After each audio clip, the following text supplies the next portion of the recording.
Hello everyone, welcome back to my channel SSV పిల్ల. ఈరోజు నేను మీ అందరితో నా ఈవినింగ్ రొటీన్ షేర్ చేసుకుంటున్నానండి. నేను ఫస్ట్ ఆఫీస్ నుంచి రాగానో టీయో కాఫీయో తాగాలి, లేకపోతే నిజంగా నాకు తలకాయ పనిచేయదు. ఇంట్లో పిల్లలు ఉన్నప్పుడు మనకి ఇంకొంచెం స్ట్రెస్ ఉంటుంది. సో స్ట్రెస్ అనగానే నాకు ఒక ఇన్సిడెంట్ గుర్తొచ్చిందండి. ఎందుకో మీతో షేర్ చేసుకోవాలనిపించింది. మామూలుగా ఒక డెలివరీ తర్వాత ఒక లేడీకి హార్మోనల్ ఇష్యూస్ ప్రభావం వల్ల నిద్ర లేకపోవడం, ఒత్తిడి, మదర్కి దిగులు, అలసట, ఇవన్నీ ఎక్కువగా బేబీ ఎక్కువగా ఏడవడం, వీటన్నిటి వల్ల ఒక మదర్ పోస్ట్ మార్టం డిప్రెషన్లోకి వెళ్ళిపోతుందండి. దీనికి మెయిన్ రీజన్ ఏంటో తెలుసా? ఎవ్వరి సపోర్ట్ లేకపోవడం.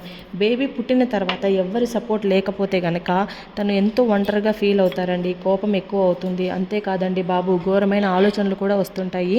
నేను ఇవన్నీ ఫేస్ చేశాను. ఎందుకో మీకు షేర్ చేసుకోవాలనిపించింది. నేను దేని గురించి మాట్లాడుతున్నాను, ఈ మధ్యకాలంలో న్యూస్ చూసిన వాళ్ళకైతే ఒక క్లారిటీ వచ్చి ఉంటుంది. ఒక మదర్ తన 2 months బేబీని కాళ్ళు చేతులు కట్టేసి పొయ్యిలోకి వేసేసిందంట. ఎంత దారుణం అండి అసలు తలుచుకుంటూనే. సో కాబట్టి మదర్స్ ఉన్న వాళ్ళకి కొంచెం సపోర్ట్ చేయండి, సపోర్ట్గా ఉండండి అబ్బా. ఆ పెయిన్ అనుభవించిన వాళ్ళకే అర్థమవుతుంది. సరే నేను వేరే టాపిక్ మాట్లాడేస్తున్నాను. సో నా రొటీన్లోకి వచ్చేస్తే, నేను మా ఆయన నేను ఇద్దరం కలిసి మంచిగా టీ తాగేసి నేను వెంటనే ప్యారలర్గా రైస్ కుక్కర్లో పెట్టేస్తున్నానండి. ఎందుకంటే పిల్లలు ఉన్నప్పుడు మనం వాళ్ళకి కొంచెం ఫాస్ట్గా మనం చేసి పెట్టేశామంటే వాళ్ళు కూడా తినేసి ఎర్లీగా పడుకునేస్తారు. కాబట్టి అదేవిధంగా నేను రైస్ పెట్టేసిన వెంటనే మా బుడ్డదానికి ప్యారలర్గా సరి కూడా చేసుకునేస్తానండి మా చిన్నమ్మాయికి. సో నాకు 1 year బేబీ ఉందండి. సో నేను ఆ సరి ఇంట్లోనే ప్రిపేర్ చేసుకున్నాను. నేను బయటవేమీ వాడడం లేదు. చూడండి, నేను ఈ కన్సిస్టెన్సీలో మా బేబీకి పెడుతుంటాను. సో 1 year లోపు కాబట్టి మనం ఈ కన్సిస్టెన్సీలో చేసుకుంటే సరిపోతుంది. సో చూడండి, ఇది నేను ఇంట్లోనే ప్రిపేర్ చేసుకున్నానండి. రాగి మిల్లెట్స్ అన్నీ చేసుకొని కొంచెం హెల్తీగా ఉంటుందని బయటవేమీ వాడకుండా నేను మొత్తం అన్నీ కలిపి ఇంట్లోనే చేసుకున్నాను. చూడండి, ఈ కన్సిస్టెన్సీలో తినిపించుకోవాలి మన బేబీకి. అయ్యో, మా బుడ్డదానికి తినిపించడానికే నాకు మినిమం 1 hour పడుతుంది. వాళ్ళు ఎవరు పెట్టినా తినదు. ఓకే, నేను పెడితే తింటుందా అంటే అది చేయదు. సో ఎలాగో కష్టపడి మా దానికి తినిపించి, ఇన్స్టాగ్రామ్లో మొన్న ఒక క్విక్ రెసిపీ నేను చూశానండి. అదే వెల్లుల్లి, ఎర్రగడ్డ ఇవన్నీ వేయించుకొని కొంచెం స్మాష్ చేసుకుంటారు కదా, అది చూశాను. అదే ఇక్కడ నేను ట్రై చేస్తున్నాను. ఈలోపు మా ఆయన మా పెద్దమ్మాయికి హోంవర్క్ రాయిస్తున్నారనమాట. మా ఇంట్లో మోస్ట్లీ మేమే ఉంటామండి. మా పెద్దమ్మాయికి 4 years, మా చిన్నమ్మాయికి 1 year. సో నేను మా ఆయన ఇద్దరమే హ్యాండిల్ చేస్తుంటాం పిల్లల్ని కూడా. సో నేను మా చిన్నమ్మాయిని కూడా నాతో పాటు ఆఫీస్కి తీసుకెళ్ళిపోతాను. డే మొత్తం తను నాతోనే ఉంటుంది.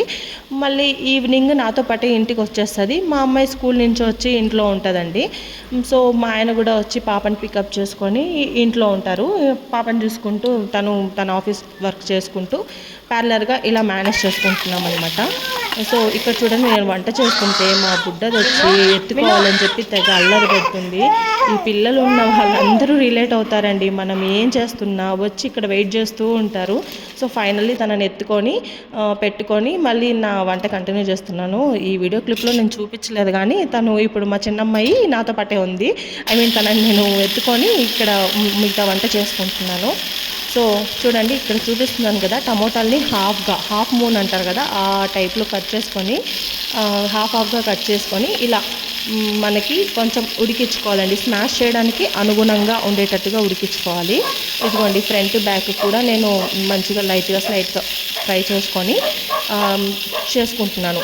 మనకి కొంచెం ఫ్రై అవ్వడానికి ఇంకొంచెం ఆయిల్ వేసుకొని ఆయిల్లోనే సిమ్లో పెట్టుకొని కొంచెం లైట్గా ఈ విధంగా ముందుకి వెనక్కు తిప్పుకుంటూ ఇది చేసుకోవాలండి. తర్వాత నేను అన్నీ వేయించుకున్నవన్నీ ఒక గిన్నెలోకి ఇక్కడ తీసేసుకుంటున్నాను. చూస్తున్నారు కదా, నేను ఇక్కడ పచ్చిమిర్చికి బదులు ఎండుమిర్చి చేసుకున్నానండి. ఎండలకాలం కదా, ఎందుకు ఊరికే రిస్క్ అనేసి.